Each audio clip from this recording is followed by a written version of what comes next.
পহিলা বহাগত অসম সাহিত্য সভাৰ নিজৰ দিন উদযাপন অসমীয়া জাতিৰ আয়ুস ৰেখা স্বৰূপ বহাগ বিহুৰ আনন্দত মতলীয়া ৰাজ্যবাসী বহাগ বিহুৰ প্ৰথম দিনটো অসম সাহিত্য সভাই নিজৰ দিন হিচাপে উদযাপন কৰি আহিছে প্ৰতি বছৰে এই দিনটোত অসম সাহিত্য সভাই সমাজৰ বিভিন্ন ক্ষেত্ৰত বিশেষভাৱে অৰিহণা যোগাই অহা ব্যক্তিসকলক নিজ নিজ বাসগৃহলৈ গৈ উলগনি জনোৱাৰ উপৰিও সম্বৰ্ধনা জনাই আহিছে এইবেলি অসম সাহিত্য সভাৰ কেন্দ্ৰীয় সমিতিয়ে বিভিন্ন জিলাই জিলাই একোজনকৈ সাহিত্যিক লেখক নিৰ্বাচন কৰি উলগনি তথা সম্বৰ্ধনা জ্ঞাপনৰ সিদ্ধান্ত গ্ৰহণ কৰি জিলা সমিতিসমূহক দায়িত্ব অৰ্পণ কৰিছে উক্ত উদ্দেশ্য আগত ৰাখি দক্ষিণ কামৰূপৰ পলাশবাৰী সমষ্টিৰ ৰৱামাটিৰ অৱসৰপ্ৰাপ্ত কৃতি শিক্ষক তথা কবি বিপিন চন্দ্ৰ দাস সদাগৰক সেৱা জনাই অসম সাহিত্য সভাৰ উলগনি পত্ৰ ফুলাম গামোচাৰে সম্বৰ্ধনা জনোৱা হয় চিৰচেনেহী মূল ভাষা জননী অসম সাহিত্য সভা কেন্দ্ৰীয় কাৰ্যালয় চন্দ্ৰকান্ত সন্দিকৈ ভৱন যোৰহাট পহিলা বহাগ 1432 পাঁচকৰাব্দ 15 এপ্ৰিল 2025 খ্ৰীষ্টাব্দ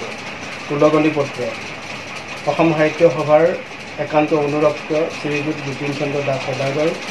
অৱসৰপ্ৰাপ্ত শিক্ষক ৰঙামাটি কৃষ্টিৰ পথাৰত সৃষ্টিৰ পাতনি মেলিবলৈ প্ৰকৃতিয়ে সেউজীয়া পোচাক পিন্ধাৰ এই মাহেন্দ্ৰখনত আপোনালৈ যাচিছোঁ হিৰভৰা শুভ কামনা বহাগৰ বৈভৱেৰে ৰঙালী ৰঙেৰে আপোনাৰ মন প্ৰাণ বছৰটোলৈ উজ্জীৱিত হৈ গ'ল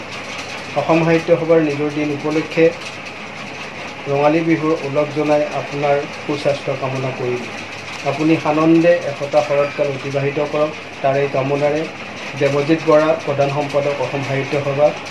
বসন্ত কুমাৰ গোস্বামী সভাপতি অসম সাহিত্য সভা পবিত্ৰ কুমাৰ দাস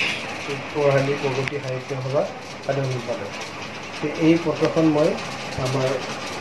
আজিৰ বিশিষ্ট ব্যক্তি বিপিন চন্দ্ৰ দাস সদাগৰক অৰ্পণ কৰিব খুজিছোঁ আপুনি মাজত আহক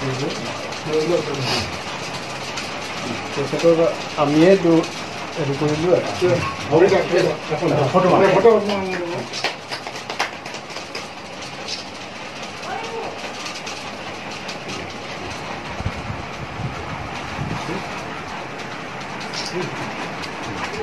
মাৰা কথা নিজে